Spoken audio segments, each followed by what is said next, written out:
Les marques de naissance sont des preuves de la réalité du processus de réincarnation. La réincarnation n'est pas seulement une croyance orientale, elle fut aussi celle de nos ancêtres les Gaulois. Jules César, d'ailleurs, dans la guerre des Gaules, rappelle que les druides enseignaient la réincarnation. Depuis le milieu du XXe siècle, avec les recherches, en particulier du professeur Ian Stevenson, qui fut professeur de psychiatrie à l'Université de Virginie, nous avons des éléments de preuve de la réincarnation. Ce sont les marques de naissance. Le professeur Stevenson a étudié les cas de souvenirs spontanés de vie antérieure des enfants, et ceci dans le monde entier. Lorsque un cas lui était révélé, il se déplaçait et l'étudiait. Et il a remarqué que dans environ un tiers des cas, un tiers sur les plus de 2000 cas qu'il a étudiés et publiés dans de nombreux ouvrages, dont un certain nombre ont été traduits en français, il a remarqué donc qu'un certain nombre de sujets présentaient des marques de naissance qui étaient en lien direct avec leur vie précédente.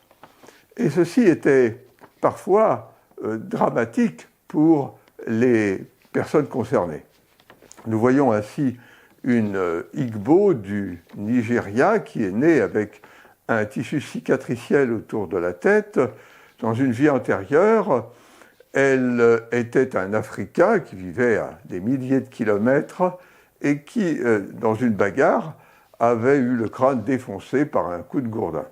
À l'hôpital, les chirurgiens ont tenté une opération qui les amenait à ouvrir le crâne pour tenter de lui restituer sa forme. Bon, le sujet en est mort. Il faut savoir que notre esprit n'est pas immatériel, contrairement à ce qu'imaginent beaucoup de gens. Il est constitué d'énergie. Et ce n'est pas une énergie vaporeuse, c'est une énergie structurée en un certain nombre de corps qui sont constitués comme une poupée gigogne, avec le corps principal, qui en contient un second, qui en contient un troisième, qui en contient un quatrième, etc. Ces corps s'appellent des koshas, dans l'expression sanscrite. Et lorsque la personne décède, eh bien, les koshas se séparent du corps physique et demeurent dans l'au-delà. Il faut comprendre que lorsqu'un sujet reçoit un coup violent, celui-ci va bien entendu blesser le corps physique, mais il peut aussi blesser les koshas, les corps d'énergie. Et lorsque le moment est venu de se réincarner, quelques années, décennies, voire siècles plus tard, le kosha va ainsi imprimer la marque, la cicatrice des blessures antérieurement reçues au fœtus.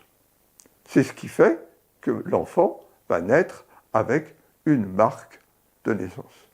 Nous présentons en conclusion un certain nombre d'images de marques de naissance tirées du dernier livre du professeur Stevenson, Incarnation et biologie.